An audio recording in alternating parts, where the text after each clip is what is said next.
केलं गेलं, की बघा रोहितदादा पवार आणि जयंतराव पाटील यांच्यामध्ये आता वाद सुरू झालेला आहे नेतृत्वाला धरून.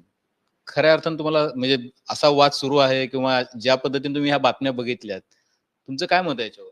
नाही म्हणजे कुठेतरी वाद आहे असं चित्र निर्माण करण्याचा प्रयत्न हा विरोधकांकडनं झाला. नाही तर मीडियाला काही गोष्टी समजल्या नाहीत असं मला वाटतं आणि त्यांनी तशा पद्धतीने चित्र तिथं उभं केलेलं आहे. माझा स्वभाव फार स्पष्ट आहे. जे मला वाटतं ते मी बोलून जातो आणि मग अशा पद्धतीने मी कार्य करत असतो. मी काही मनात वेगळं आणि मुखात वेगळं असं करत नसतो. जे मनात आहे तेच मुखात असतं त्याच पद्धतीने काम करत असतो.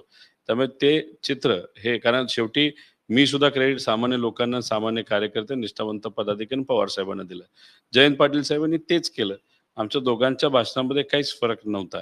तर मग ते का रिलेट केलं, का वातावरण केलं गेलं, हे खरं तर आपल्याला बघावं लागेल. काही नेत्यांचे कार्यकर्ते थोडेसे लगेच रिएक्ट करून